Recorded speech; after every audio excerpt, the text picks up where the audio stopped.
Retrouvez dans un instant une rencontre à la librairie Ombre Blanche avec l'écrivain et scénariste Pierre Lemaitre, auteur de Au revoir là-haut, prix Goncourt 2013, premier roman de sa trilogie Les enfants du désastre. Il présentait mardi 23 mai 2023 son livre Le silence et la colère, paru chez Calman Lévy. Bonne écoute.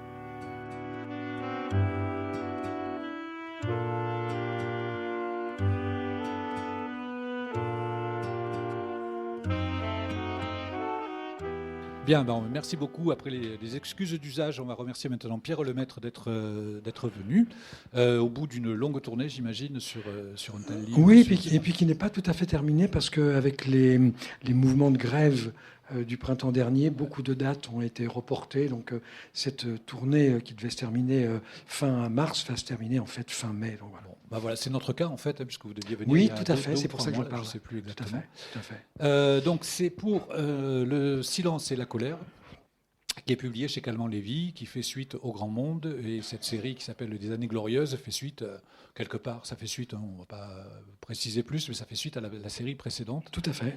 Voilà. On va remercier Calman Lévy, on va remercier Pierre Lemaitre, on va rentrer dans le vif du sujet. Peut-être vous accepteriez donc de nous lire juste le début. Oui, voilà. Je vous lis simplement les 90 premières pages. Voilà. Non, parce qu'on ne va pas passer la soirée là-dessus. Je ne veux pas abuser de votre temps. Dans la famille, dès le début février, la perspective du pèlerinage Pelletier occupait tous les esprits, ceux des parents qui souhaitaient maintenir la tradition comme ceux des enfants qui, chaque année, tentaient d'y échapper. Cette cérémonie commémorait le premier dimanche de mars la fondation à Beyrouth de ce que Louis Pelletier continuait d'appeler la savonnerie familiale, qui n'était en réalité que la sienne. La famille devait se rendre en cortège rue de la Marseillaise, en face des entrepôts de la douane, faire le tour de la fabrique, puis revenir déjeuner avenue des Français après une étape pour l'apéritif au Café des Colonnes. Il ne manque que le dépôt d'une gerbe et la sonnerie aux morts, disait parfois François. Son père tenait beaucoup à cette célébration qui incarnait, selon lui, l'esprit Pelletier. Personne ne savait de quoi il s'agissait exactement et dont l'organisation l'occupait pendant des mois. Angèle, son épouse, se demandait toujours en quoi pouvait consister la préparation d'un événement qui n'avait pas connu de variante depuis plus de 30 ans. « Tu ne peux pas comprendre », répondait son mari. Angèle comprenait très bien. Cette commémoration traduisait l'ardente aspiration de son époux au rôle de patriarche. Il avait de tout temps essayé de fabriquer des traditions familiales avec de petites circonstances et n'avait jamais eu la main heureuse, c'est le moins qu'on pouvait dire. Lorsque les enfants vivaient encore à la maison, ses propositions d'un conseil de famille semestriel, puis d'un voyage annuel aux ruines de Balbec et même plus modeste, de sortie dominicale au Gaumont Palace, avaient toutes rapidement capoté.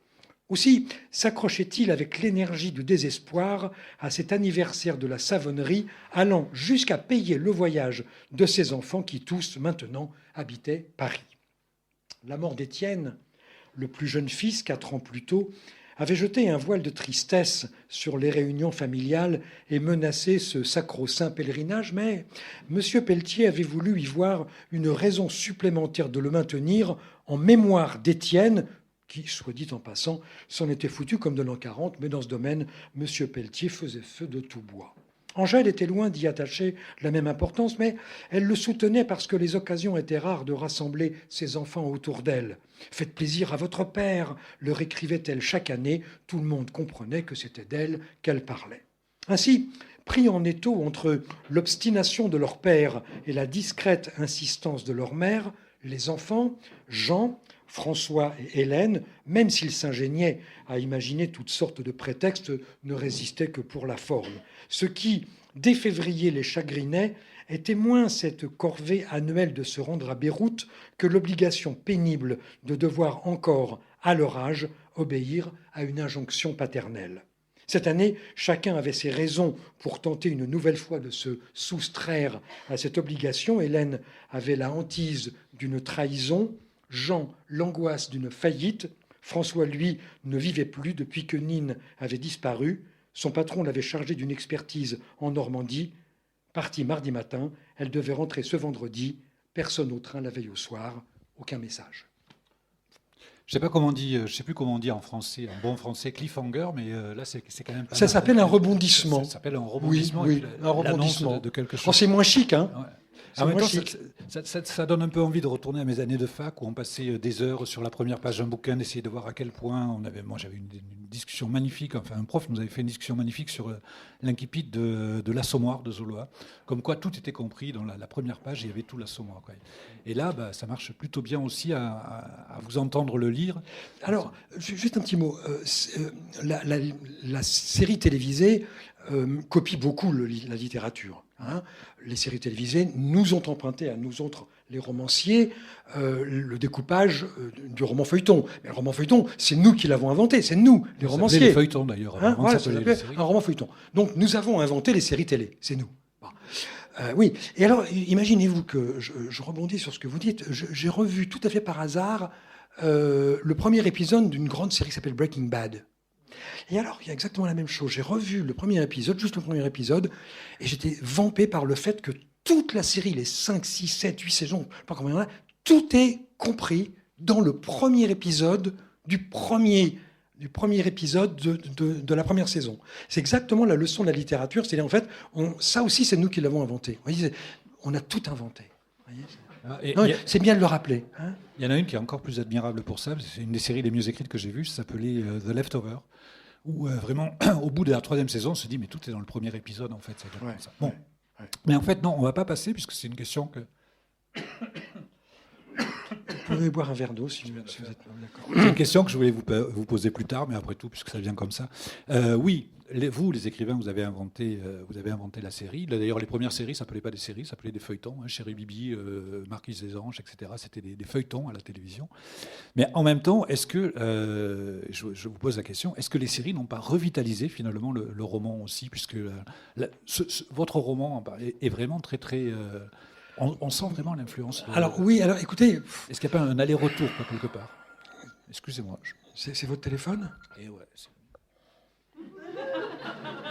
Je suis navré, mais en fait... Alors je pose une question, est-ce que c'est professionnel ça? Non, c'est pas professionnel. C'est pas professionnel du tout. Et Bon, rions maintenant. Hein. Bon. Alors écoutez, très franchement, pour répondre à votre question, je suis un peu embêté parce que j'ai l'impression que dans la cour où je joue, on n'est pas nombreux. Si votre hypothèse était juste, à savoir que la série télé avait redonné le goût d'une littérature, du roman feuilleton, j'ai envie de dire d'une grande littérature populaire, je crois qu'on le verrait de manière plus massive, plus manifeste. Et j'ai l'impression quand même, quand je regarde le paysage littéraire, qu'on n'est pas très nombreux à faire ce que je fais. Hein. C'est pas que c'est exceptionnel. Vous voyez, c'est pas de l'immodestie de ma part. Mais ce type de livre-là, je pensais, moi, qu'avec le succès d'il y a maintenant 10 ans de Au revoir là-haut, je pensais que ça allait faire des petits. Je pensais que, notamment, des jeunes écrivains allaient venir sur les pattes de ce style de littérature. Et j'ai pas vu énormément de choses, vous voyez. Donc, ce qui reste vrai, je crois, dans ce que vous dites, c'est on ne se rend pas assez compte à quel point la télévision, les séries télé et le cinéma vont chercher leurs histoires dans les livres, dans les romans. C'est-à-dire que la littérature reste encore une très grande pourvoyeuse de fiction dont le cinéma et l'audiovisuel d'une manière générale fait son lait. Ouais. En commençant par l'Odyssée d'Homère, finalement, qui est la première série. Oui, alors vous avez tout à fait raison. En fait, Le Grand Monde était un roman d'aventure, un roman exotique, donc c'est le roman qui précède celui dont nous parlons aujourd'hui.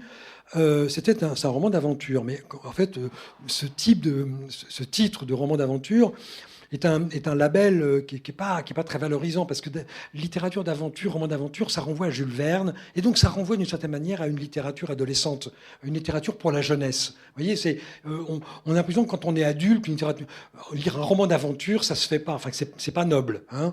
La littérature est pleine comme ça de labels, d'étiquettes, il faut composer avec. Mais où vous avez tout à fait raison, c'est que la première grande fiction de la littérature mondiale, c'est effectivement Homère, c'est l'Iliade et c'est l'Odyssée. Et l'Odyssée est un roman d'aventure. C'est un roman d'aventure. C'est l'histoire d'un type qui est parti chez lui pour faire la guerre et qui essaie de rentrer et qui n'y arrive pas. Hein, mais il n'a qu'une seule envie, c'est de rentrer chez lui, le type. Hein, vous voyez, il n'y a pas que moi qui déteste les voyages, lui aussi. Hein, il a envie de rentrer à la maison.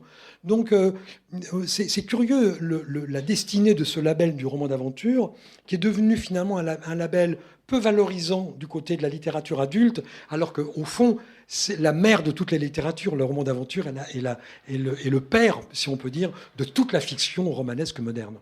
Et en même temps, est-ce que vous vous sentez pas un peu plus à l'aise aujourd'hui? Alors, je suis tout à fait d'accord pour dire que vous n'êtes pas nombreux dans la case que vous occupez, mais par rapport à la deuxième moitié du XXe siècle, en particulier en France, où il y avait vraiment tout un travail qui a été fait, un travail tout à fait honorable par ailleurs, de déconstruction, de mise à distance, de critique du modèle romanesque qu'on dit dickensien, balzacien, tout ce que vous voulez. Est-ce qu'il n'y a pas quand même, depuis le début du XXIe siècle, un retour à quelque chose de plus romanesque, un appétit, enfin moi il me semble un appétit vers plus de romanesque, mais dans une littérature pour autant non pas méprisée, pas d'une manière péjorative. Oui, je crois que vous avez raison, mais il faut dire aussi ce qui explique, ce qui justifie l'opinion que vous donnez là et que je partage, c'est qu'on revient de loin. On revient d'une période au XXe siècle, la seconde moitié du XXe siècle, de déconstruction. C'est l'époque du nouveau roman, c'est l'époque de Nathalie Sarraute, Rob Grillet, etc. Bon. Toute cette littérature-là, qui est une littérature de laboratoire, une littérature clinique, on entend beaucoup dire que ça a fait beaucoup de mal à la littérature. Alors c'est vrai que ça n'a pas entretenu le désir de fiction chez les lecteurs. Il y a pas beaucoup de grands chefs-d'œuvre dans la littérature du nouveau roman. Hein. Philippe Solers vient de disparaître, là, il y a pas longtemps. Immense écrivain, mais bizarrement, c'est un immense écrivain qui ne laisse pas des grands chefs-d'œuvre derrière lui. Hein. Un immense éditeur. Un immense éditeur aussi, il a beaucoup de qualité. Donc tout ça pour dire, on revient de loin, on revient d'une littérature de la seconde moitié du XXe siècle qui avait d'une certaine manière déshabitué les lecteurs au plaisir de la fiction, à raconter des histoires. Alors, juste un tout petit mot sur cette période-là, parce qu'on a l'habitude d'être un peu sévère avec cette littérature, et moi je ne le suis pas. C'est vrai que c'est une littérature qui a posé des problèmes aux lecteurs. C'est qu'en fait, il n'y a pas beaucoup de fiction à se mettre sous la dent dans cette période-là, que ça a ramené la littérature beaucoup du côté narcissique, nombriliste, excessivement psychologique, qui était déjà un héritage de la littérature du XVIIIe. Donc, d'une certaine manière, la littérature tombait du côté où elle penchait. Mais en même temps, c'est une littérature, ce nouveau roman et toute cette période jusqu'à l'Oulipo, sont des mouvements qui nous ont apporté énormément de choses. Beaucoup ne le savent pas, beaucoup de mes confrères ne le savent pas, mais je pense que nous n'écririons pas les livres que nous écrivons aujourd'hui si Solers, Sarraute, Rob Grillet, Monique Wittig, Georges Perec n'étaient pas passés par là. Il n'y a pas de progrès sans transgression. Or, cette littérature, elle a transgressé plein de choses. Ils ont tenté des tas de trucs. Alors, ça n'a pas donné forcément des livres formidables et qui n'ont pas eu non plus une destinée formidable, mais ils ont posé des gestes. Ils ont posé des gestes transgressifs, et une fois que la transgression avait été faite, tout le monde pouvait s'en emparer. Et beaucoup d'écrivains français ne se rendent pas compte qu'ils n'écriraient pas tout à fait de la même façon, même ceux qui ne l'ont pas lu.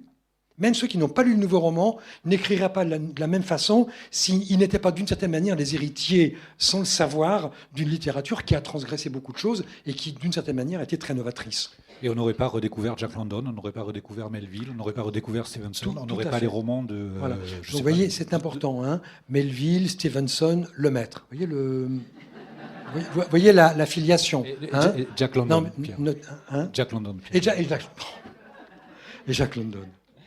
Bon, pour rire, hein, j'espère. On est filmé en plus. On peut pas dire trop de bêtises dès qu'on est filmé parce que sur les réseaux sociaux, on va découper la petite phrase. Écoutez, le maître il dit Jack London et moi. Oui, c'est terrible, c'est ravageur ça. Donc, quand s'ouvre le roman, on est quasiment dans l'immédiat après-guerre. En fait, je calculais, c'est des effets qui sont surprenants. En fait, il y a la même distance entre l'armistice et les premiers mots de votre roman qu'entre les attentats du Bataclan et maintenant. Donc, on est vraiment dans une proximité qui est... Oui, je ne comprends pas bien le rapport que vous faites entre les deux. Je veux dire qu'on est dans l'immédiat après-guerre. dans la toute immédiate après-guerre. Mais si 7 ans ont passé, en fait, maintenant qu'on a vécu, on s'aperçoit que 7 ans, c'est pas grand-chose. Oui, c'est vrai. Des événements majeurs. Oui, c'est vrai. Et donc, par contre, la France est complètement en train de se tourner vers d'essayer d'inventer, de se reconstruire, d'essayer d'inventer, de redécouvrir. Mais on sent encore, et dans votre roman en particulier, d'une manière assez bizarre, on y reviendra, on sent quand même qu'il y a eu la guerre, il y a eu l'occupation, et voilà. Est-ce qu'il est possible de résumer un tout petit peu ce roman, qui est un roman familial? On passe à la question suivante. On passe à la question suivante. Non, je plaisante. Je plaisante. Mais je plaisante. Oh, mais c'est une réponse qu'on peut... On dirait qu'on se connaît pas. Non, bien sûr qu'on va résumer. Non, ça va être très difficile. Moi, j'ai compté au moins 6 ou 7 trames narratives. C'est un super bouquin, vachement intéressant. Vachement bien, achetez-le, lisez-le et offrez-le. Voilà, c'est le meilleur pitch que je plaisante. Avant de le résumer, ou de tenter de le résumer, ou de ne pas le résumer, est-ce qu'il y a beaucoup de gens qui ne l'ont pas lu? Ah, quand même. Oh. Alors, on va vous raconter la fin. Donc, l'assassin et le jardinier. Allez, plouf, plouf, je me lance. 1952, nous retrouvons la famille Pelletier, dont nous avions fait la connaissance dans le livre d'avant et qui se situait en 1948. Nous sommes 4 ans plus tard. Et nous allons suivre la famille Pelletier, notamment la fratrie Pelletier. Ils étaient 4, ils ne sont plus que 3 à l'issue du roman précédent. Et ces 3 personnages s'appellent Jean, dit Bouboule, qui est le frère aîné, François, qui est le frère cadet, et Hélène, qui est la plus jeune sœur. Et on va donc suivre ces personnages, mais l'aventure du livre, l'aventure principale, sera celle de Hélène, qui est une jeune femme devenue journaliste, entrée dans le journalisme par le photoreportage. Et Hélène se trouve devant une double situation. D'une part, elle est enceinte et elle ne veut pas de cet enfant. Donc se pose la question de son avortement. Donc l'une des lignes directrice de ce livre, c'est la question de l'avortement dans les années 50. Et j'espère qu'on aura l'occasion d'en redire un peu quelque chose, parce que ce sont des années importantes dans l'histoire des femmes. Et la deuxième chose, c'est qu'elle est envoyée en reportage dans un endroit dans l'Yonne où un village va être noyé à la suite de la construction d'un barrage. Et en fait, on va assister au cours du livre, qui se déroule en quelques semaines. Je crois que la durée du livre, c'est un livre qui fait 500 pages, mais qui dure quoi, 6 semaines. 6 semaines. Donc c'est un délai assez court. Eh bien, avec Hélène, qui est reporter pour un grand journal, qui est le France-Soir de l'époque, s'appelle le Journal du Soir dans le livre, va assister à l'agonie de ce village. Et donc au dernier jour où les gens qui n'ont pas voulu partir doivent se décider à le faire, sous peine éventuellement d'être contraints de le faire. Donc voilà, parallèlement, on continuera naturellement de suivre toute la famille, les parents bien sûr, qui sont à Beyrouth. On suivra Jean, qui lui s'est lancé dans une aventure commerciale autour du vêtement, du prêt-à-porter. Et on suivra également François, qui lui est journaliste avec sa sœur dans le Journal du Soir, et qui va naturellement rentrer avec sa sœur dans une rivalité, dans une concurrence fratricide. Donc, bon, c'est pas vraiment un pitch, mais c'est un petit résumé. Ah non, c'est très bien. On n'a pas dit que l'assassin était le jardinier. Puis, voilà. Non, puis comme ça, on voit que je l'ai écrit. Et puis, je vous signale que là, Pierre souligne qu'un des personnages les plus importants du livre est Hélène. On est déjà à 3 lignes narratrices pour Hélène, la compétition avec son frère, le barrage et l'avortement. Il y a deux autres frères et sœurs. La fratrie compose de 2 autres personnes, et aussi les aventures des parents. Ça vous donne un peu la mesure du foisonnement du livre. C'est trop compliqué. Pardon ? C'est trop compliqué. Non, pas du tout. C'est à ça que je pensais quand je pensais aux séries. En fait, c'était ces séries où il y a plein de spin-offs et etc. de choses qui ont l'air de diverger, mais qui en fait sont pas du tout en train de diverger. Ouais. Ça peut faire peur un peu aux lecteurs d'avoir beaucoup de lignes narratives et d'avoir beaucoup de personnages. Et c'est vraiment un travail assez compliqué quand même de gérer beaucoup de personnages et beaucoup de lignes narratives, et d'essayer de faire en sorte que le lecteur, la lectrice, ne soit pas trop perdu. Et j'ai l'habitude d'expliquer un petit peu mon travail à partir du pilotage d'un avion. Vous savez, moi, j'ai jamais piloté d'avion, mais on voit bien, il y a plein de cadrans. Et en fait, on voit bien que le pilote, pour arriver au bout, est obligé d'avoir l'œil partout, sur plein de cadrans qui sont des mesures de choses différentes. Il y a altitude, que le kérosène, je sais pas quoi. Enfin, oui, c'est assez compliqué. Et en fait, j'ai l'impression d'être dans la même situation. C'est-à-dire, j'ai des cadrans partout, qui sont les cadrans de mes personnages, et il faut avoir l'œil partout en même temps. C'est pas parce que vous êtes en train de suivre une ligne narrative qu'il faut pas avoir l'œil partout pour savoir de quelle manière cette ligne va avoir une incidence sur les autres. Parce que ce qui fait une saga familiale, ce qui fait même famille, c'est l'interrelation entre les membres de la famille. Donc il ne s'agit pas d'avoir des couloirs narratifs comme des couloirs de nage. Il faut également que les choses se croisent avec naturel. Il faut que ça fasse avancer l'action. Il faut que ça ne perde pas le lecteur. Il ne faut pas que le lecteur oublie trop les personnages. Il faut savoir le frustrer au bon moment. Il faut savoir le récompenser au bon moment. Enfin, c'est bizarrement un travail assez technique. Hein. C'est pour ça que je le compare un petit peu au pilotage d'un avion. Ah oui, ça fait sens. Vous inventez pas, ça a déjà été fait, mais il y a une espèce de personnage collectif qui est la famille. Alors, l'intérêt, maintenant, est évident, c'est qu'on peut aller dans plein de directions différentes en suivant chaque membre de la famille. Mais est-ce qu'il y a autre chose? Est-ce que ce motif de la famille, ça ressort de quelque chose d'autre pour vous? Est-ce qu'il est vraiment important que ce soit une famille et non pas juste un set de personnages qui vont vous permettre d'explorer la société? Ouais. Alors, j'avais fait un livre... sur la famille, dans la première partie de ma carrière, quand j'écrivais des romans noirs, dans lequel je soulignais que la famille est le creuset de toutes nos névroses. La famille, c'est le premier endroit qui nous rend dingue. Hein. Après, c'est l'école, puis après, c'est l'entreprise. Mais d'abord, c'est la famille. Il faut dire que c'est d'une certaine manière quelque chose quand même d'assez inouï quand on y réfléchit. C'est des gens qui sont liés par le sang, qui ne se choisissent pas, qui sont contraints de vivre ensemble et de se construire ensemble, les uns par rapport aux autres, et qui n'ont de cesse que de s'autonomiser. Je parle des enfants, avec des parents qui n'ont de cesse d'essayer à la fois de les faire grandir et de les conserver avec eux. Donc en fait, c'est un lieu dans lequel se jouent, d'une certaine manière, en miniature, tous les grands conflits sociaux à l'échelle d'une société. Et je pense que c'est une des raisons pour lesquelles les romanciers ont souvent pris la famille comme sujet de leur fiction, parce que d'une certaine manière, c'est un miroir gérable. Vous voyez, il y a 3, 4, 5, 6 personnages, c'est pas énorme, qui d'une certaine manière rejouent tous les grands conflits à l'échelle d'une société. La rivalité, la passion, il y avait ça dans le grand monde, la passion que Étienne avait avec sa sœur Hélène. Il peut y avoir des passions fraternelles, il y a des rivalités, il y a des indifférences. Entre François et Jean, on a l'impression qu'ils sont sur deux planètes différentes. On se demande, ils sont frères. Ils sont frères et pourtant ils n'ont rien en commun, quoi. Mais ils s'aiment sans savoir pourquoi et sans comprendre pourquoi.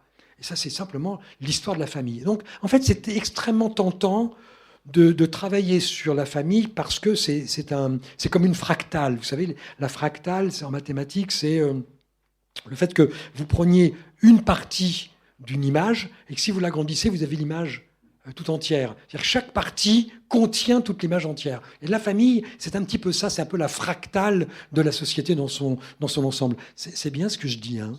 C'est vachement bien. C'est bien, des fois. Bon. Donc tout ça pour dire, les romanciers nous ont toujours donné des grands romans de tout temps.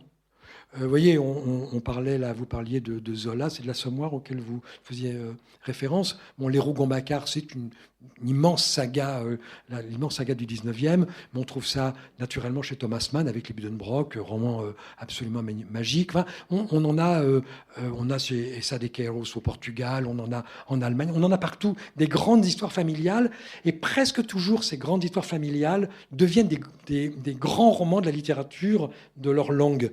C'est pas tout à fait un hasard si les Rougon-Macquart restent un repère absolu de la littérature du 19e. C'est pas l'ensemble de la littérature à soi seul, mais c'est un excellent repère. C'est que la famille, d'une certaine manière, elle a une fonction redistributive sur le plan fictionnel. Ouais. Et en vous écoutant, je pense à la fameuse phrase de Tolstoï, il n'y a que les familles malheureuses qui ont une histoire, les familles heureuses n'ont pas d'histoire. Oui, alors c'est pas tout à fait comme ça, c'est le début d'Anna Karénine. Ouais, c'est l'incipit de Anna Karénine. Il dit toutes les familles sont heureuses de la même façon, mais chacune a une manière différente d'être malheureuse. C'est ça le...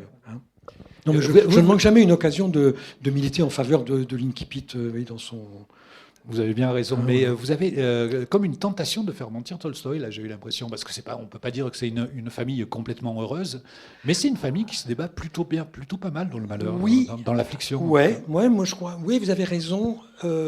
Alors, les gens me disent, c'est une famille quand même dysfonctionnelle. Alors, ils viennent pas d'une famille dysfonctionnelle, ceux qui disent ça. J'ai envie de dire, mais parce que la vôtre, elle l'est pas. Vous voyez, je veux dire, interrogez-vous. Demandez-vous si votre famille est vraiment normale. Vous voyez, ça met mal à l'aise. Mais en fait, non, parce que l'idée d'une famille normale, ça n'existe pas. Vous voyez, pour les raisons que j'essayais d'évoquer tout à l'heure, à savoir que c'est le creuset de toutes nos passions, et que c'est ce qui nous construit, et c'est ce qui nous construit à la fois vraiment et faussement. Qui nous construit vraiment parce que nous sommes le résultat de la névrose de nos parents, nous sommes la conséquence de la névrose de nos parents, mais en même temps, ce sont nos parents qui ont fait ce que nous sommes et qui nous ont construits. Donc vous voyez, cet objet est très étrange, et on dit un peu trop facilement dysfonctionnel, mais il n'y a pas beaucoup de familles qui soient normalement fonctionnelles. Vous voyez, je veux dire, simplement parce que c'est des grandes passions, des grandes passions originelles, et j'ai pas l'impression qu'une famille qui ne soit pas dysfonctionnelle, ça existe vraiment. Donc celle-là, elle n'est pas plus que les autres, quoi. Alors il y a quelques personnages un peu excessifs. Geneviève peut-être était peut-être un personnage peut-être un peu déplaisant, mais enfin quand même. Sur les bords, oui. C'est vivable. Et donc vous, en tout cas, clairement, entre faire un roman familial et un roman social, vous n'avez pas choisi, quoi. Vous faites les deux en même temps, parce que, comme vous l'expliquez, donc la famille est le microcosme de la société. Oui, ouais. Et que comme je voulais, à travers les 4 romans qui vont composer cette série sur les 30 Glorieuses, je voulais donner une photographie de la société. Au fond, je fais le pari que la photographie de la famille Pelletier va valoir photographie du monde social. Bon, plus ou moins, quoi, vous voyez. En tout cas, c'est pas une histoire des 30 Glorieuses. Ces 4 romans ne vont pas être une histoire des 30 Glorieuses, mais vont être la photographie que je propose de ces 30 Glorieuses. C'est-à-dire un point de vue, une image possible de ces 30 Glorieuses. C'est pas l'image que les historiens vont retenir, c'est pas l'image que les philosophes, que les sociologues vont forcément retenir, c'est l'image de quelqu'un qui est né dans cette période-là et qui en propose, à travers 4 livres, une certaine photographie, une certaine couleur, qui la propose à la mémoire volontaire ou involontaire des lecteurs et des lectrices. Alors, je réagis sur votre idée de photographie. Une photographie, c'est figé un instant, quelque part. Bon, et est-ce que vous avez été...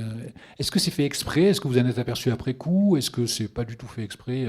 Le premier, le Grand Monde, c'est un arc narratif d'à peu près 6 mois. C'est pour ça que j'étais capable de vous répondre tout à l'heure combien ça durait.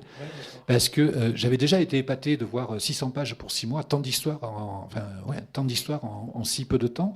Et là, vous poussez la barre un peu plus haut, puisqu'en gros, c'est 2 mois et demi, enfin 1 mois et demi, 2 mois, quoi, entre la première date citée et la deuxième. Ce resserrement, c'est quelque chose de voulu, ce resserrement de temps? Oui, alors je disais tout à l'heure, quand j'évoquais le pilotage d'un avion, j'évoquais d'une certaine manière la technique romanesque. Alors je sais bien que c'est un peu contre-productif quand je parle de la manière dont je fais mon métier, c'est-à-dire dont je conçois, dont je construis, dont j'écris un roman, parce qu'on a l'impression de se dire finalement, il n'y a pas d'inspiration, il n'y a pas de créativité, on dirait que c'est vachement technique comme truc. Mais ce que j'ai envie de dire aux lecteurs, aux lectrices, c'est les deux, mais on a un peu trop tendance à mettre l'accent sur l'inspiration, la créativité, et on oublie un petit peu l'extrême importance de la technique narrative. Qu'est-ce qui fait la différence entre un bon et un mauvais livre? C'est souvent la technique. C'est pas simplement le sujet, l'inspiration. Vous avez des romans qui sont pas bons, vous sentez que c'est pas maîtrisé. Le manque de maîtrise, c'est un manque de technique, simplement. Alors, j'essaie de répondre à votre question. Je viens du roman noir et je viens du roman policier. Or, il y a une règle donnée par Patricia Highsmith dans un de ses livres. Elle dit « Essayez toujours de commencer votre histoire le plus près possible de la fin ». Ça paraît bête. Elle est redoutable. Mais c'est un truc redoutable, ça. Vous dites ça à un jeune romancier, vous le plongez dans un gouffre. Parce que on n'imagine pas la puissance de cette idée. Essayons d'y réfléchir une seconde. Qu'est-ce qu'elle dit, Patricia Highsmith? Elle dit... Pour que votre roman ait une tension romanesque, pour que le lecteur soit happé par une histoire, soit avalé d'une certaine façon par une fiction, qu'il ne possède plus le livre, mais que ce soit le livre qu'il possède le temps de sa lecture, il faut un roman avec une certaine tension fictionnelle. La tension de l'histoire, tension entre les personnages, que va-t-il se passer, qu'est-ce que ce personnage va devenir, etc. Or, votre grand ennemi, c'est le temps de la narration. Il y a doublement. Un roman, c'est long à écrire, et si une fiction dure trop longtemps, vous allez avoir du mal à maintenir la tension. Or, votre histoire, elle peut être quand même assez compliquée pour justifier que votre roman fasse 500, 600 pages. Comme c'est le cas, j'écris des romans globalement de 530, 550 pages. Donc, c'est des romans qui sont relativement longs à lire. Donc, vous voyez, l'équation, c'est de réussir à maintenir une tension assez vive dans un roman qui, par ailleurs, est très long à lire. C'est paradoxal. Et la seule manière, dit Patricia Highsmith, de résoudre cette équation, eh bien, c'est de faire en sorte que votre fiction commence le plus loin possible dans l'histoire pour que finalement vous soyez assez près dès le début de la fin du livre. Et ça va vous donner l'occasion de tendre les enjeux entre les personnages, tendre les situations, de tendre tous les arcs narratifs, et c'est ce qui va faire que votre roman va être palpitant. Voyez, donc en fait, c'est pas simplement une question d'esthétique, c'est aussi une question de technique. Là, je suis en train d'écrire le roman d'après, qui s'appelle Un avenir radieux. Peut-être on changera de titre, on verra. Enfin, il s'appelle pour l'instant Un avenir radieux. C'était le slogan du Parti communiste dans les années 60. C'est très marrant. Un avenir radieux. C'est marrant. Et en fait, j'ai essayé plusieurs techniques en me disant, j'ai essayé de me sortir de cette équation de Patricia Highsmith. Et en fait, j'y suis revenu. Et le roman c'est un roman de 500, presque 600 pages.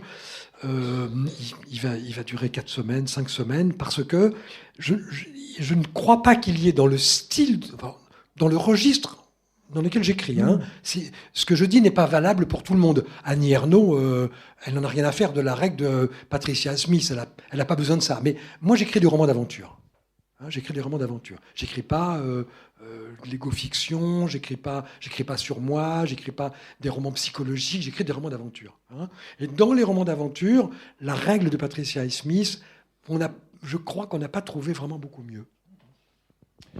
Donc, c'est aussi un roman, j'ai dit, vous n'avez pas fait le choix, vous n'avez pas choisi entre roman social et roman familial, mais c'est quand même un roman social, extrêmement social. Il y a énormément de choses qui donnent à voir les transformations que subit ou que provoque la société française à ce moment-là. Un des fils rouges, une des lignes continues, c'est l'évolution ou pas de la situation des femmes dans cet arc-là, dans cet arc narratif-là. Mais il y a plein d'autres choses qui sont en train de se passer. Il y a la crise du logement, il y a le syndicalisme qui essaie de s'implanter, il y a des nouveaux... vous avez une curiosité qui est sans limite. Il y a des nouveaux modèles de commerce qui sont en train de s'imposer, puisqu'en gros, il est en train d'inventer Tati, si j'ai bien compris, le Jean... Je ne dis pas trop Tati, parce que je ne voudrais pas que la famille Tati me fasse un procès en me disant « Ouais, notre grand-père n'était pas un serial killer ». Enfin, vous voyez, je n'ai pas envie d'avoir ce genre de procès. Voyez. Enfin, vous avez raison, vous avez bien vu. Ça reste entre nous, bien sûr. Il y a ce barrage qui est extrêmement emblématique. Donc, parlons un peu de cette histoire de la condition féminine. Pourquoi elle est à ce point au centre du roman ? Alors, c'est arrivé bizarrement. Donc, je le dis en fonction de ce que vous avez lu de cette série-là. La série va donc comprendre 4 romans. Il se trouve qu'il y a 4 enfants dans la fratrie. Et donc, même si dans chaque roman, on voit toute la famille, y compris les parents, disons qu'il y a une ligne narrative un peu privilégiée autour de l'un des 4. Étienne était un peu le héros du grand monde. Hélène est l'héroïne du second. François sera le héros du 3e. Et Jean dit Bouboule sera le héros du 4e livre. Donc ça, c'est la structure. Je me suis amusé à ce que les 4 romans de cette tétralogie soient 4 salutations à la littérature. Le premier était une salutation au roman d'aventure, au roman exotique. On était à Saïgon, à Beyrouth. Le second est une salutation plutôt à Zola avec un roman social. Le troisième sera une salutation à John le Carré et au roman d'espionnage. Et le dernier sera un hommage à quelqu'un qui a eu énormément d'importance pour moi l'un des plus grands auteurs du siècle, c'est Pierre Lemaître. Et je vais donc faire un hommage au roman policier. Voilà, donc les 4 livres, disons, sont un petit clin d'œil à chaque fois à un genre romanesque. Je pense que ça amuse les lecteurs, et puis moi, c'est ma manière à moi de saluer la littérature qui m'a fabriqué. Alors, donc, mon héroïne, pour ce 2e volume, c'était Hélène. Et donc, on est en 1952, et qu'est-ce que je fais ? Je vais regarder qu'est-ce que c'est qu'une femme en 52. C'est une jeune femme, elle doit avoir 23 ans, 24 ans, je ne me rappelle pas quel âge elle a exactement dans le roman, enfin voilà, 23 ans. Qu'est-ce que c'est qu'une jeune femme de 23 ans en 1952 ? Et là, ça m'explose littéralement au visage, c'est la situation des femmes, c'est absolument tragique. C'est tragique et pervers. C'est tragique parce que la domination masculine est très importante, pèse énormément, et c'est pervers parce que c'est une période où on fait croire aux femmes qu'elles se libèrent, avec une invention d'une perversité dingue qui s'appelle les arts ménagers. Hein, on leur fabrique des robots, des aspirateurs tornado, on dit la femme est libérée. Voyez, c'est-à-dire qu'elle peut faire le ménage avec plus d'efficacité. Voyez, bon. C'est une période, par exemple, où en Amérique, pour faire la publicité des cigarettes, on prend des femmes qui fument et la cigarette devient l'instrument de leur liberté. Vous voyez, la perversité du système. Alors moi, je regarde la situation des femmes et une chose me frappe beaucoup, c'est la façon dont les femmes sont photographiées et dessinées. Elles ont toutes des nichons. C'est une femme maternante. La poitrine occupe beaucoup de place. Si vous regardez la façon dont les femmes sont photographiées dans cette période-là, donc alors c'est des mères au foyer qui sont en train de touiller le truc avec leur robot, machin, mais enfin ce sont des femmes maternantes, elles ont de la poitrine. Hein. Et ça, c'est un indice de la manière dont l'homme considère la femme. Au fond, ce qu'on veut que la femme soit, c'est une femme au foyer, c'est une mère de famille. Et d'ailleurs, on ne s'y trompe pas, c'est la période de la courbe démographique exponentielle des 30 glorieuses. Hein, c'est le baby-boom de l'après-guerre. Donc tout ça est très cohérent. La domination masculine, l'image qu'on véhicule de la femme. Et alors, il y a naturellement, moi, dès que je me rends compte de ça, je me dis, il y a un indice qui est un marqueur absolu dans le domaine de la liberté des femmes, c'est la question du corps. Et qui dit la question du corps, dit la question de l'avortement. C'est un marqueur absolu de la domination masculine. Dans tous les pays, dès que la domination masculine vient au pouvoir, c'est sur le corps des femmes que ça s'exerce en premier. Le corps voilé, le corps caché, puis après c'est sur l'école. On interdit l'école aux filles, on interdit l'université, etc. Ça, ce sont des marqueurs absolus de la domination masculine. Et le plaisir du corps et la liberté du corps. Et donc, je vais regarder ce qui se passe de ce côté-là. Et je découvre alors un truc. Moi, les 30 Glorieuses, pour moi, c'était les procès de Gisèle Halimi, c'était le procès de Bobigny, puis après, c'était les lois Simone Veil, et puis les premières lois sur l'IVG. Dans mon idée, c'était ça. Mais ça, c'est tardivement. Ça arrive dans les années 70-80.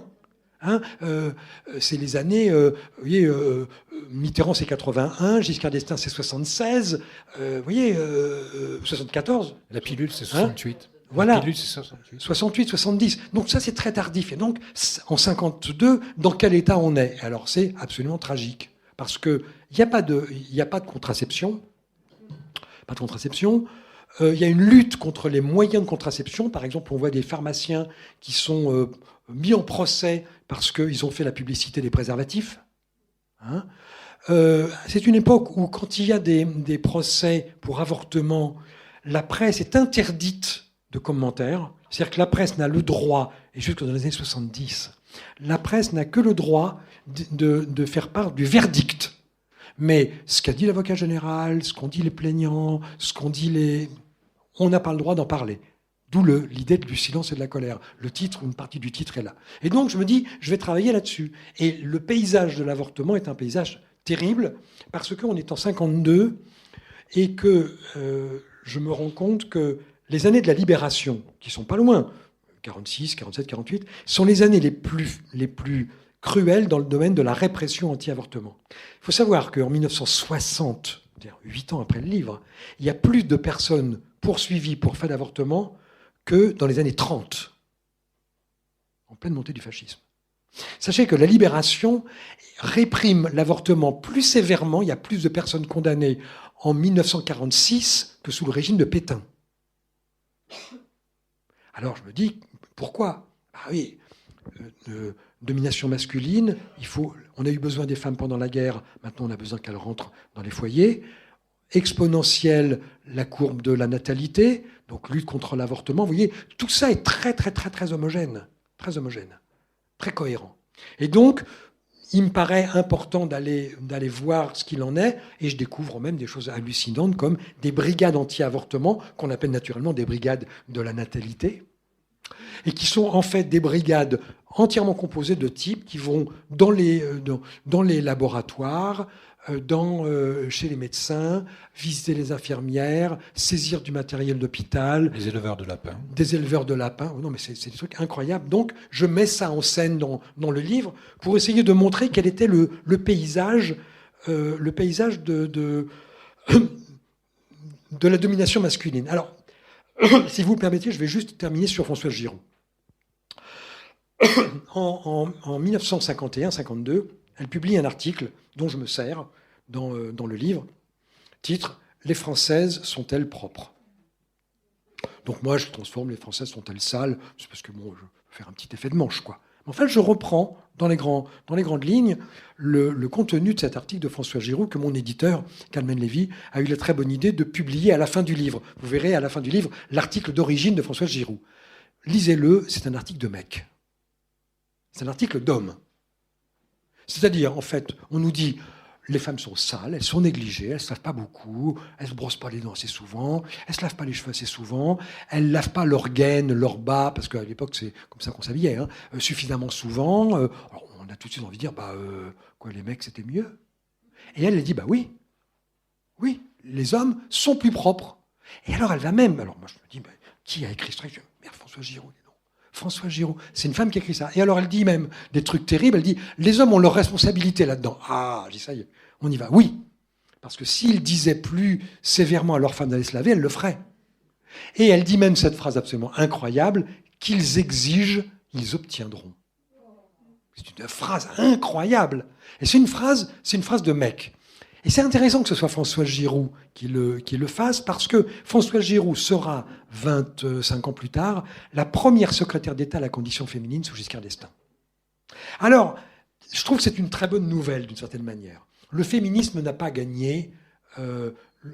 La bataille du féminisme ne sera jamais définitivement remportée. La question de l'avortement sera toujours reposée. Regardez, ça frémit du côté de Madame Meloni en Italie, ça frémit aux États-Unis, c'est pas beaucoup mieux en Pologne, on en parle déjà en Hongrie. Enfin, de toute façon, le pouvoir politique va toujours tenter d'aller regagner ce terrain qui est encore une fois un marqueur absolu. Donc, ça ne sera jamais définitivement gagné. Mais pourquoi Françoise Giroud écrit-elle de cette manière dans les années 50 et pourquoi devient-elle secrétaire d'État à la condition féminine 25 ans plus tard ? Je pense que si elle écrit comme ça, c'est le syndrome de Stockholm. C'est en fait, d'une certaine manière, les femmes ont fini par adopter le langage des hommes. Elles ont repris leur lieu commun, elles ont repris leur vocabulaire, leurs images. Moi, je me rappelle, je suis né en 51. Dans les années 60, ma mère, qui était très misogyne, il n'y avait rien qui la faisait plus rire que les femmes au volant. Parce que les femmes ne passaient pas beaucoup leur permis de conduire. Et alors, tout le monde savait, une femme au volant, c'est une conne. C'est une gourde. Elles ne savent pas, c'est un truc de mec. Et alors, tout le monde riait énormément, y compris les femmes, se moquaient d'elles-mêmes. Ce qui veut dire que les femmes avaient adopté d'une certaine manière le discours masculin, le discours de la domination. C'est à ça d'ailleurs qu'on saisit la puissance d'une domination, c'est lorsque l'ennemi a fini par adopter le langage de sa démission d'une certaine manière. Or, 25 ans plus tard, cette même femme va devenir quelqu'un d'important parce qu'elle va représenter la lutte féministe de manière politique. Et donc c'est une bonne nouvelle parce que ça veut dire que 52, c'est pas si loin, mais ça veut dire qu'en 25 ans, le féminisme va quand même faire du trajet. Bien sûr, ça ne sera jamais définitivement gagné. Toutes les batailles ont été menées durement par les femmes. La bataille de la contraception, la bataille de l'IVG, etc. Ce sont des batailles dans lesquelles les femmes ont dû lutter beaucoup. Ça ne sera jamais entièrement gagné. Mais malgré tout, entre 52 et 76, quel chemin parcouru. quand même. Donc, je trouvais que c'était intéressant de situer Hélène dans ce mouvement-là, dans cette orientation-là, pour permettre aux lecteurs et à lectrices de mesurer à la fois le chemin qui était parcouru et l'extrême fragilité des victoires qui ont été remportées. Et en même temps, oui, il y a quand même des raisons d'espérer dès 52, enfin en tout cas dans votre roman, puisque Hélène a plusieurs amants, puisque Nine, c'est Nine, le personnage fantasque féminin, qui va faire sa déclaration, qui va faire sa demande en mariage par rapport à son homme, quoi, à François, c'est ça. Donc il y a déjà des raisons d'espérer. Voilà. Oui, non, mais enfin, quand on parle de la domination masculine, ça ne veut pas dire que toutes les femmes sont dominées, qu'elles n'ont pas leur mot à dire, qu'elles n'ont pas de désir et qu'il n'y a pas des transgressions, là encore. Enfin, globalement, si on juge l'ensemble du pays, on peut dire quand même que c'est une période qui n'est pas rose pour les femmes.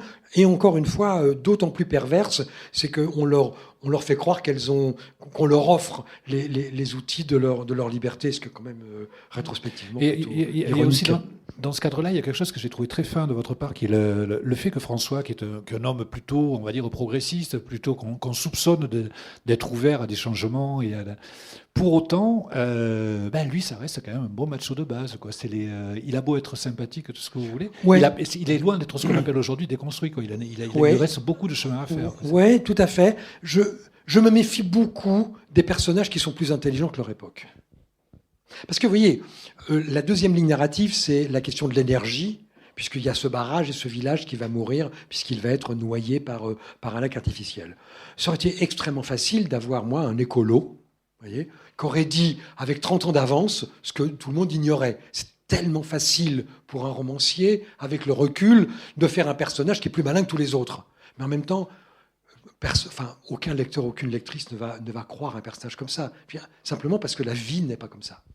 Alors, je ne dis pas que la littérature doit ressembler à la vie, mais je veux dire, il y a quand même des ficelles que le lecteur et la lectrice voient avec beaucoup de finesse et va repérer très vite. Donc je me méfie, si vous voulez, de la facilité que ça aurait d'avoir un personnage qui sait plus de choses que ses contemporains, sous prétexte qu'il est manipulé par un personnage qui a 20, 30 ans ou 50 ans de recul sur la période. Donc il me paraît assez logique et assez sain que finalement François soit un homme comme les autres. Et à cette époque-là, ils sont comme ça. Voilà, ce sont des hommes de la période de la domination. Voilà.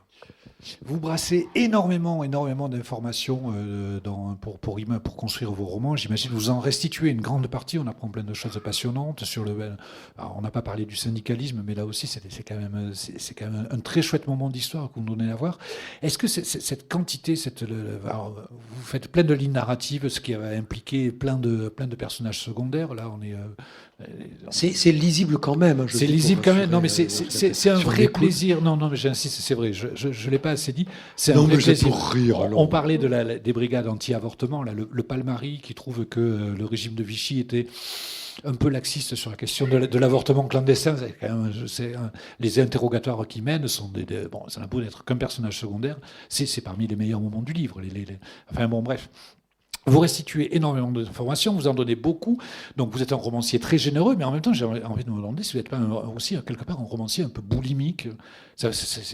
Comment vous faites pour absorber tout ça ? Qu'est-ce qui vous jette D'abord, moi, je viens d'une famille assez modeste, pauvre, et donc la peur de manquer continue de m'agiter. Non, mais je pense que psychanalytiquement, c'est ça, hein, sans blague, hein. Quand j'étais célibataire, quand j'invitais une fille à la maison, elle ouvrait les placards. Ah, t'as vu un film catastrophe ou quoi ? Parce que j'avais des boîtes de conserve partout, il y avait de la bouffe. En fait, je crois que j'ai gardé de mon éducation d'une famille, une famille assez pauvre. On avait vraiment des problèmes d'argent, des problèmes économiques. Je pense que j'ai gardé cette peur de manquer. Et je nourris mes romans. Et j'ai peur de manquer. Et en même temps, alors, il y a beaucoup de choses, mais pour alimenter des lignes narratives nombreuses, il faut quand même en avoir sous la pédale. Oui, mais vous auriez pu faire le choix aussi d'en avoir moins sous la pédale et d'être. C'est vraiment une question que je pose, une question toute bête. Qu'est-ce qui vous donne autant d'appétit que ça pour des histoires avec des espèces de boîtes ? Oui, alors le moteur, c'est la jubilation. Je tombe sur l'article de François Giroud, je dis « Elle a écrit pour moi ». C'est pas possible. C'est un cadeau. Vous voyez, c'est un cadeau. Vous voyez, c'est un cadeau. Je vois cette histoire de barrage.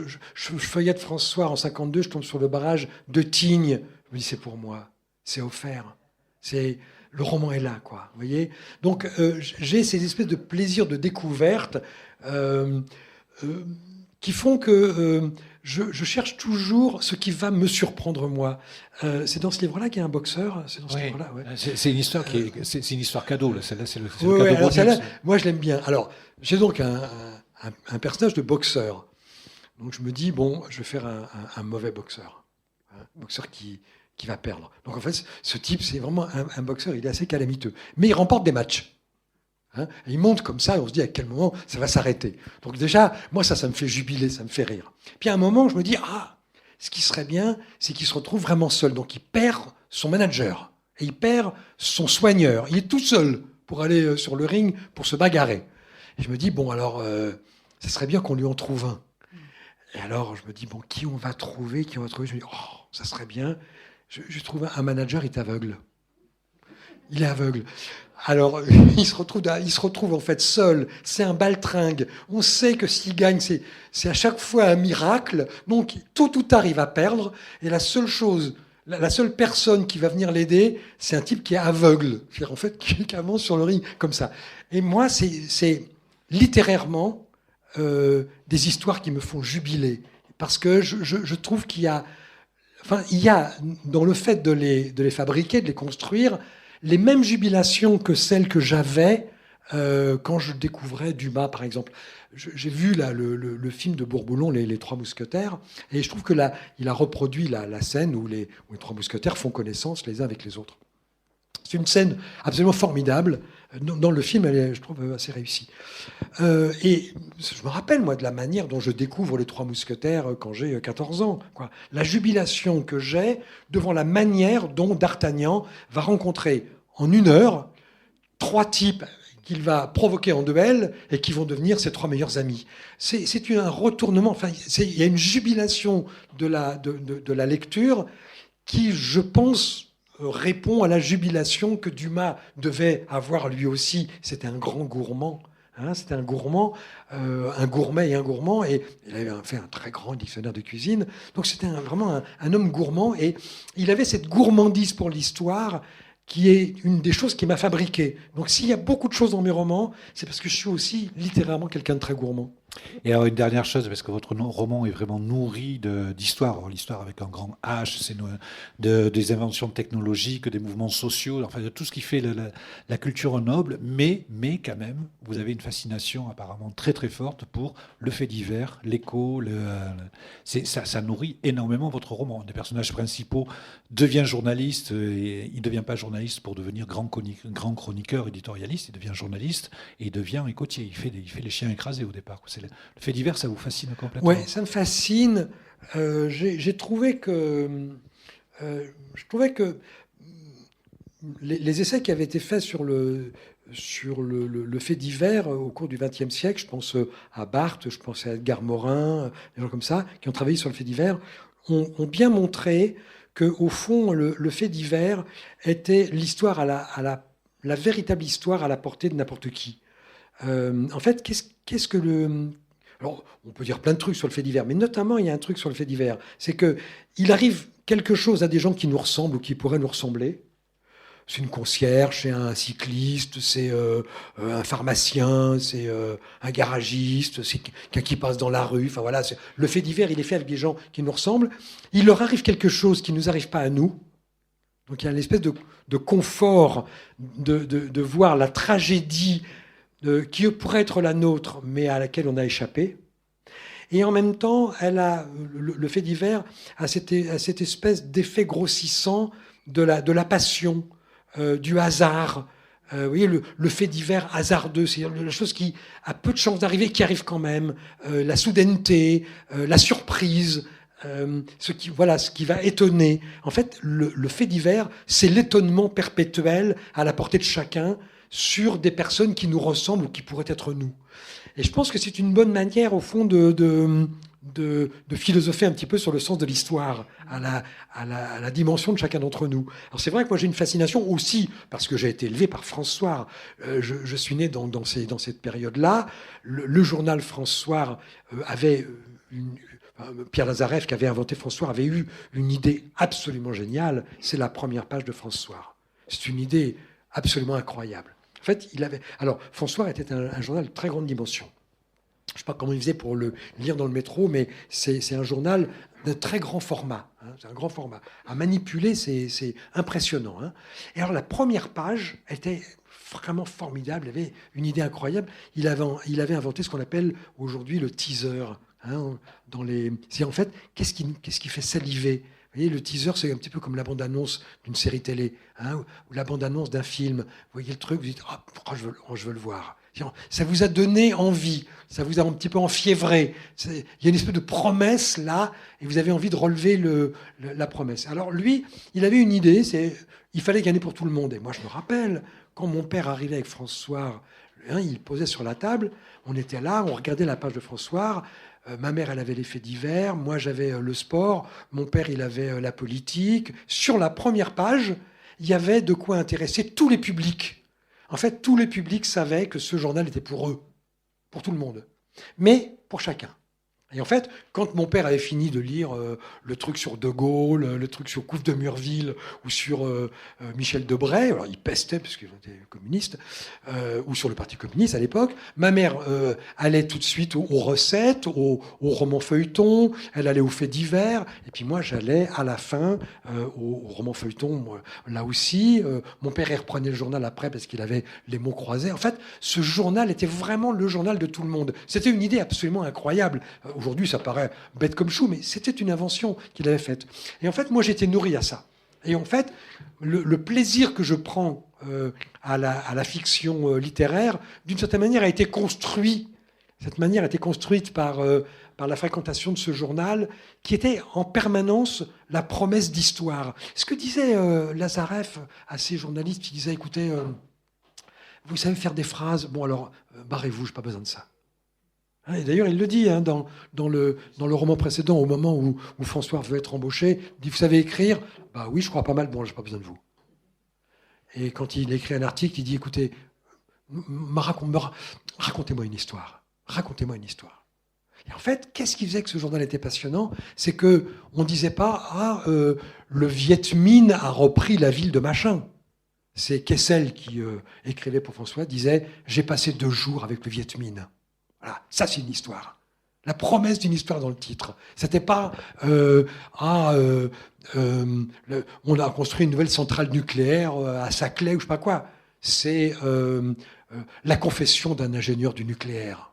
Je me dis, merde, qu'est-ce qu'il va dire le mec? Qu'est-ce qu'il va dire? Vous voyez, et en fait, on nous racontait des histoires. Et c'était une manière d'informer que de raconter des histoires. Donc, ça fabrique des raconteurs d'histoires. Ça fabrique des mecs comme moi, quoi. Et une dernière pour la route, vous dites à la fin du roman, c'est une phrase, en tout cas le narrateur dit à la fin du roman, que les enfants Pelletier auraient tort de s'imaginer qu'une page tournée n'est jamais relue. C'est la raison d'être des romans de ces 2 derniers cycles, un peu, non?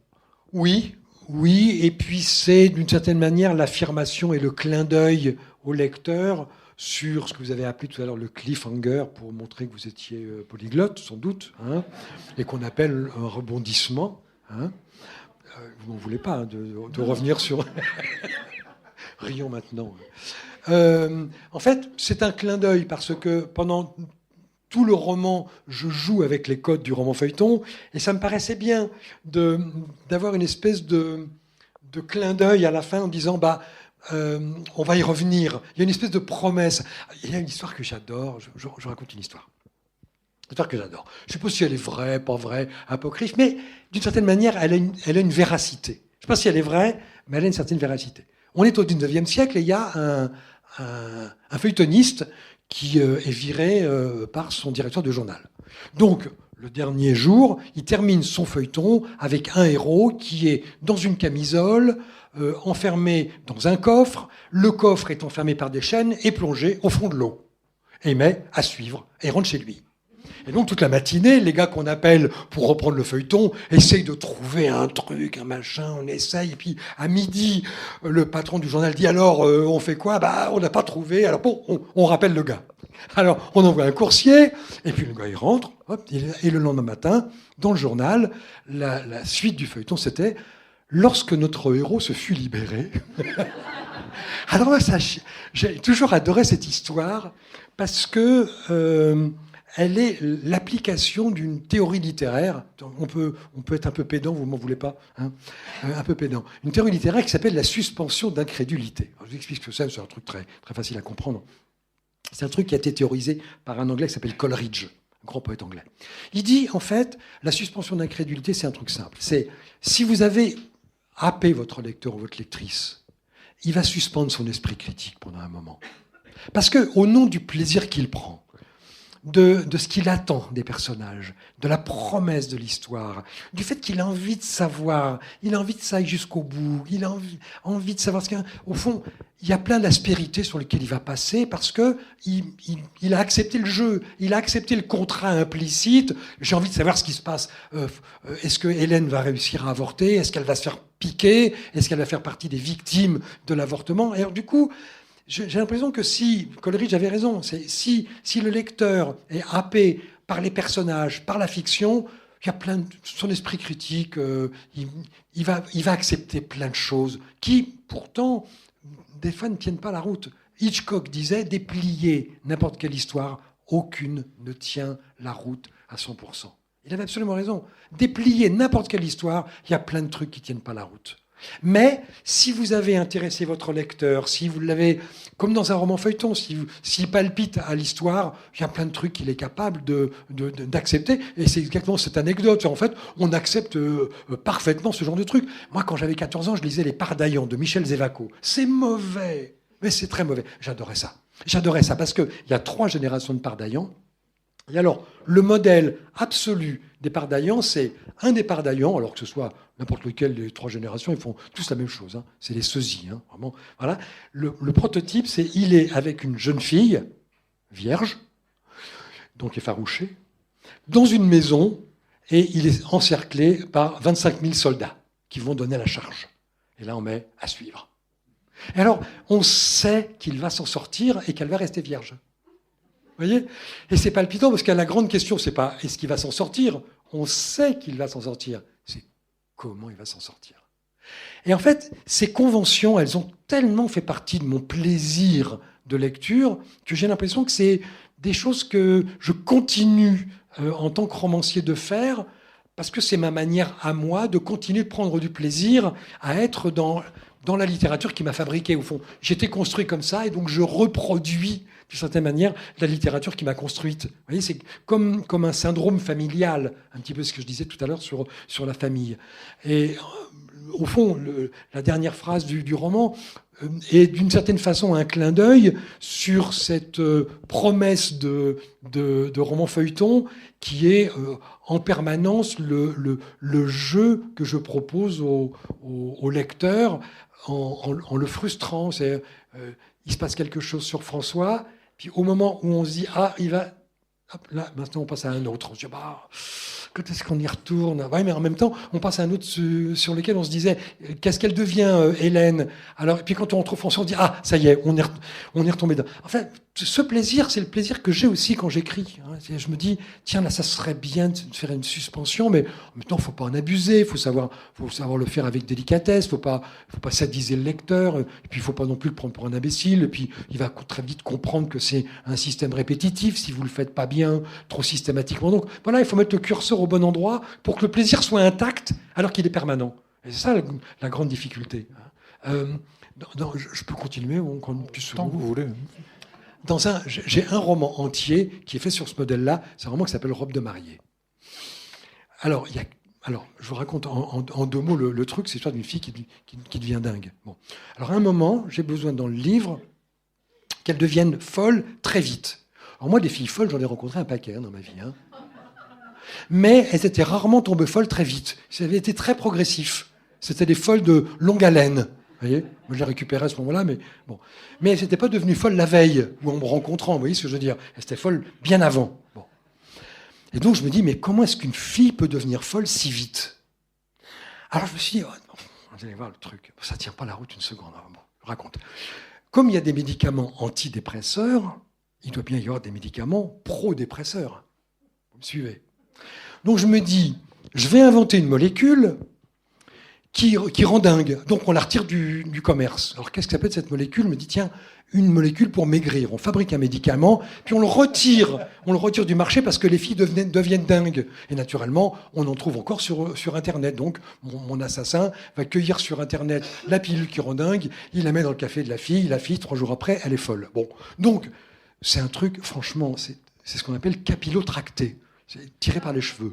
Hein, c'est un truc de fou. Mais franchement, vous savez pourquoi ça marche bien? C'est parce que la fille, on s'y attachait quand on arrive à la page 160, 170, ou bien on a abandonné le roman depuis longtemps, ou bien on a envie de savoir ce que devient Sophie. Et en fait, ce truc-là, suspension d'incrédulité, Coleridge, en fait, on est capable de passer par-dessus parce que c'est pour la bonne cause. La bonne cause, c'est le plaisir du lecteur et de la lectrice. Vous voyez? La bonne histoire, celle dont qu'on ferme en disant, bon, il y était un peu fort, mais qu'est-ce que c'était bien. Vous voyez? Donc en fait, voilà, moi, je suis l'homme de cette littérature-là et j'espère que c'est globalement, c'est ce que j'aimerais que ces lecteurs fassent quand ils l'ont fini. Ils disent, bon, il y a des trucs, oh, ben, c'était bien. Voilà, c'était bien. Voilà, c'était bien. On va vous rendre au terrain de jeu que vous a fabriqué Pierre Lemaitre, donc on va vous rendre à vos romans, à vos lectures, peut-être. Alors, ouais. Très rapidement, une ou deux questions. Ouais, question, monsieur. 2 questions à propos d'un personnage, Geneviève. Ouais. Dans votre famille, qu'elle soit dysfonctionnelle, normale ou non, est-ce que vous avez un personnage de ce genre-là? Et deuxième question. Non, j'ai pas envie de parler de ma mère. Non, j'ai pas envie de parler de ma mère. Deuxième question. Est-ce que quand on crée un personnage aussi jubilatoire, on ne doit pas se freiner à certains moments pour éviter d'en rajouter encore? Ouais. Parce qu'on en redemande, nous, en tant que... Ouais, mais moi aussi, en tant que... Ouais, c'est gentil, merci pour votre question. Alors, bon, Geneviève, bon, vous le découvrirez pour ceux qui n'ont pas lu. Elle apparaît dans le premier volume, hein, le Grand Monde, et puis elle réapparaît, et on va la suivre pendant les 4 romans. Alors, c'est un personnage, effectivement, excessif dans sa méchanceté, c'est un personnage fondamentalement nocif. Hein, fondamentalement, elle est perverse et nocive. Alors, la question, évidemment, c'est de se dire, est-ce qu'on peut faire 4 romans avec ça? Vous voyez? Donc, là, il y a vraiment une question de curseur. Là aussi, il faut quand même que le lecteur continue d'adorer la détester. Parce que c'est ça le deal. Je fabrique un roman que vous allez adorer détester ce personnage. Hein, bon. Donc, mais en même temps, il ne faut pas que il soit trop caricatural et que ça lasse, qu'il soit trop répétitif et que ça lasse, ou qu'on n'y croit plus, ou qu'on n'ait aucun attachement pour elle. Donc il faut qu'elle soit surprenante, mais pas trop. Donc là encore, hein, c'est beaucoup de technique. En fait, rien qu'elle, elle a 4 cadrans. Vous voyez, sur le tableau de bord. Hein, rien qu'elle, elle a plus de cadrans que les autres parce que c'est un personnage qui est plus difficile à manipuler sur le plan fictionnel. Parce que vous avez très bien vu que si on en fait trop, on va casser la dynamique du personnage. Si on n'en fait pas assez, on va faire avorter le plaisir qu'on avait avec le personnage. Donc, c'est compliqué de la manipuler. Alors, j'ai le plan là pour... elle fait des trucs terribles. Hein. Dans le prochain roman, elle fait des trucs formidables. Ah oui. Elle fait des trucs terribles. Oh, j'ai vraiment envie de vous le raconter parce que j'ai trouvé. Non, mais il y a un truc que j'ai trouvé avant-hier. Je me suis dit, oh, elle va faire ça, c'est épatant. Et en fait, je vais vous dire, si la trouvaille est bonne, eh ben, ça fonctionne. C'est-à-dire qu'en fait, vous êtes récompensé de la jubilation de ce personnage dont vous vous dites, mais qu'est-ce qu'elle va pouvoir inventer encore? Et si elle invente un truc vraiment méchant et pervers, vous dites, oh, quelle salope. Et c'est bon à ce moment-là de pouvoir catégoriser le personnage comme ça. Non, excusez-moi, c'est un gros mot. J'espère que vous le connaissiez avant que je le prononce, n'est-ce pas? Voilà.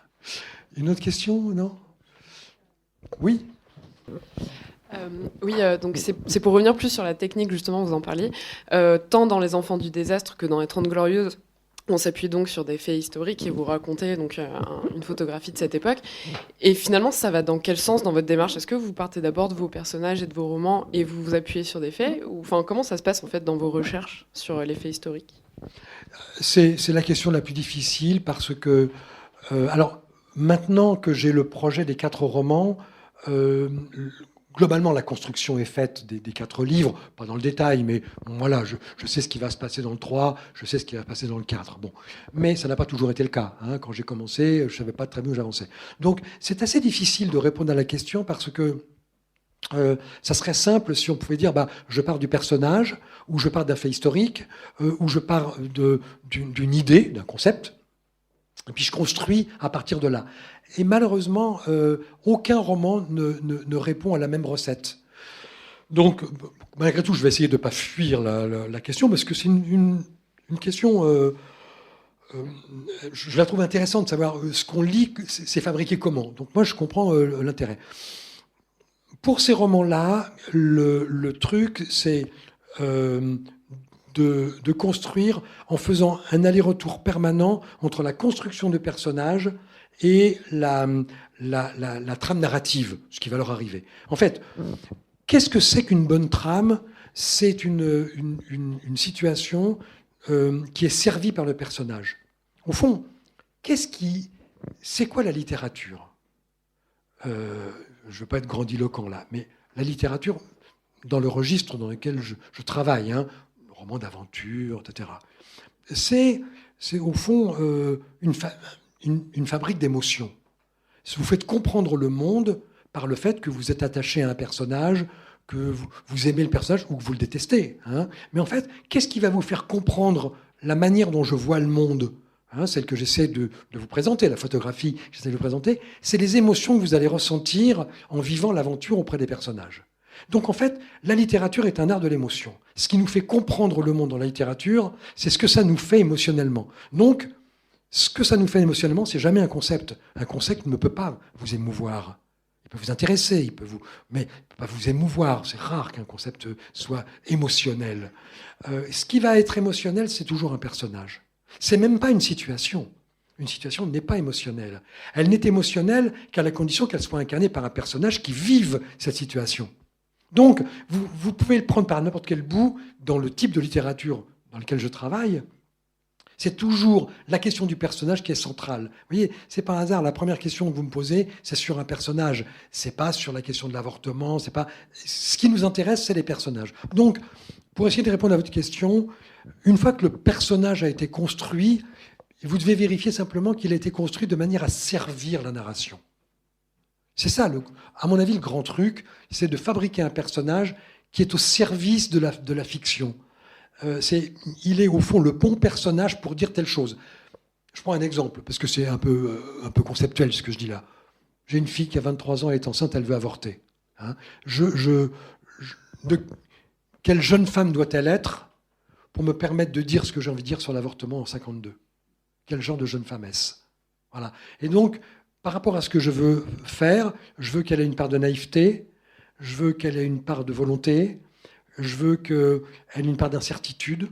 Et donc, je vais fabriquer mon personnage avec tout ça. Vous voyez. Et une fois que le personnage est fabriqué comme ça, je sais qu'elle va servir le propos du livre. Ce que je vous fais comprendre sur l'avortement, c'est l'émotion que vous allez avoir avec les doutes que va vivre le personnage, ses emportements, vous voyez, comment elle va vivre l'événement. Donc en fait, cet aller-retour permanent entre la ligne narrative et le personnage, et la fabrication du personnage au service d'une fiction.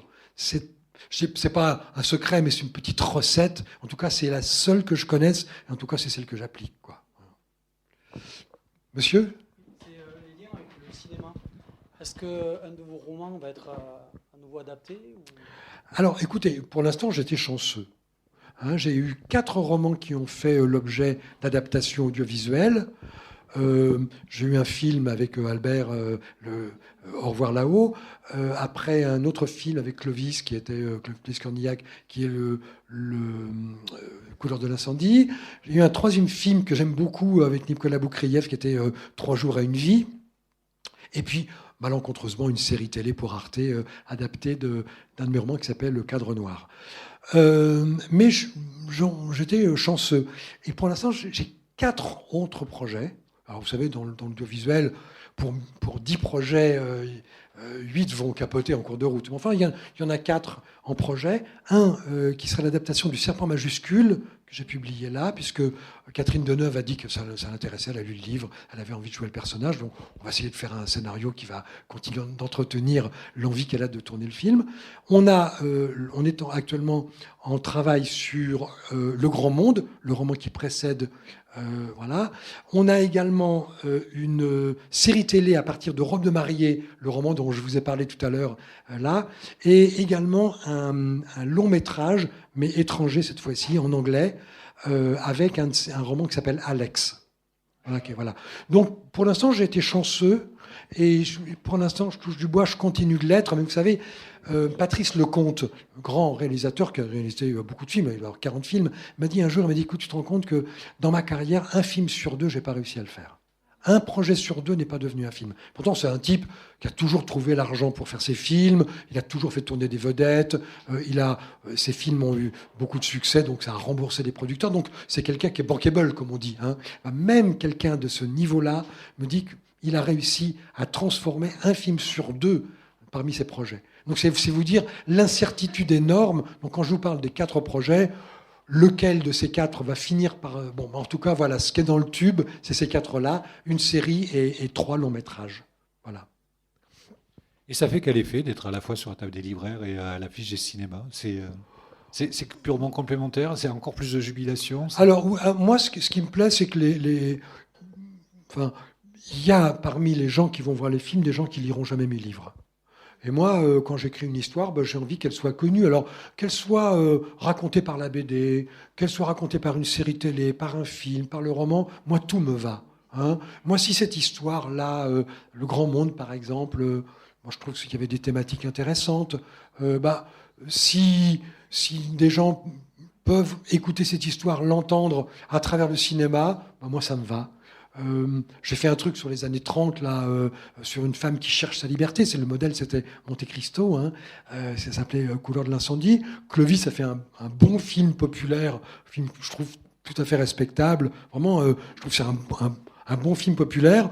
Mais je sais qu'il y a dans la salle plein de gens qui liront jamais un livre de 530 pages. Ils sont allés voir le film, ils connaissent mon histoire, ils ont entendu ce que j'ai envie de dire sur cette période-là. Donc voilà, moi, tout ce qui peut me permettre de faire connaître mon travail et que mes histoires soient entendues, lues, d'une manière ou d'une autre, moi, tout me va. Tout me va. Alors après, vous êtes bien servi, moins bien servi, vous avez de la chance, vous n'en avez pas. C'est les aléas des adaptations. Vous ne pouvez pas espérer être chanceux toujours. Mais enfin, en même temps, pour gagner, il faut jouer. Hein. Madame ? Ah oui. Alors, madame, si tout le monde ne l'a pas entendu, me pose la question du découpage du livre. Hein, c'est-à-dire, en fait, à quel moment on arrête une ligne narrative, qu'on en emprunte une seconde, combien de temps on va faire attendre le lecteur pour qu'il retrouve le personnage qu'il a quitté un chapitre, tout ça. Ça, c'est une partie assez importante du travail. Mais elle est, comment vous dire, elle est devenue presque instinctive. Vous voyez, c'est mon 15e livre. Vous voyez, j'ai un peu d'expérience. Et au fond, au début, je me posais vraiment des questions techniques. Est-ce que c'est là? Est-ce que c'est un peu plus tard? Qu'est-ce qu'il faut dire, etc. Et maintenant, j'ai l'impression que je sais faire. Vous voyez? Et donc, je me pose plus beaucoup de questions. Mais pendant longtemps, ça a été un des axes importants de mon travail. C'était de me dire, non, là, non, je vais frustrer le lecteur, c'est idiot. Puis, on peut pas non plus faire vous voyez, systématiser le rebondissement. Le lecteur, il n'est pas idiot, quoi. Bon, il voit bien les trucs et les ficelles. Et quand la ficelle devient systématique, c'est lassant, c'est ennuyeux, quoi. Bon, donc, il ne faut pas prendre le lecteur pour un imbécile. Il faut respecter le lecteur. Donc, voilà. Donc, de temps en temps, je me trompais un petit peu dans mon curseur. Et puis, voilà, livre après livre, je sais à peu près faire ça. Et je crois que c'est un domaine dans lequel mon instinct... Bon, alors, l'instinct, ça n'existe pas vraiment. Hein, c'est toujours un apprentissage qui devenait un automatisme. Hein, mais, en l'espèce, là, c'est pas toujours ça, mais enfin, en l'espèce, mon expérience fait que maintenant, ça m'est assez naturel de savoir comment je vais faire. J'essaie de travailler sur 2 axes qui sont la surprise et le suspense. Hein. Vous faites bien la différence entre les deux. Hein. Suspense, si c'est pas clair, je vais vous raconter en 2 mots. C'est Hitchcock qui donne cette définition. Il appelle ça la bombe sous la table. Alors Hitchcock, il dit, Si je mets une bombe sous la table, j'ai 2 manières de le filmer. Soit je vais montrer la bombe au spectateur, et dans ce cas-là, ça s'appelle un suspense. C'est que le spectateur, des fois, il y a une bombe, à quel moment va-t-elle exploser? On est dans l'attente d'un événement, ça s'appelle le suspense. Soit je ne montre pas la bombe et je la fais exploser, ça s'appelle une surprise. Alors, l'un n'est pas mieux que l'autre, explique Hitchcock. En fait, c'est 2 effets différents. Tout dépend de ce que vous voulez dire. Vous voyez, dans la fabrique d'émotions qu'est le roman, qu'est-ce qui va être le plus payant? Vous voyez, qu'est-ce qui va être... Est-ce que là, à la fin de ce chapitre, je réserve la surprise? Est-ce que je la garde pour après? Est-ce que je préfère le suspense, faire durer un... Vous voyez, tout ça, c'est de la technique, mais ça m'est devenu assez automatique. Alors, je continue de me tromper, puis de me rendre compte à la lecture que c'est pas comme ça qu'il fallait faire, je corrige. Mais ça a été à un moment une part importante de mon travail. Ça l'est un petit peu moins, parce que maintenant, j'ai l'impression que je sais assez bien le faire, quoi. Mais ça reste une source de plaisir. Et c'est ce plaisir-là que j'essaye de provoquer chez le lecteur ou la lectrice, quoi. Ça marche pas. On n'est pas le lecteur de tous les livres, on n'est pas l'écrivain de tous les lecteurs. Voilà, c'est comme ça. Une autre question?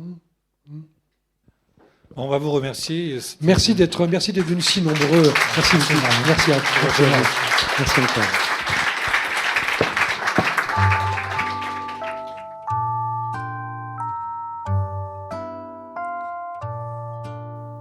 Le roman de Pierre Lemaître, Le silence et la colère, est publié aux éditions Calman Lévy.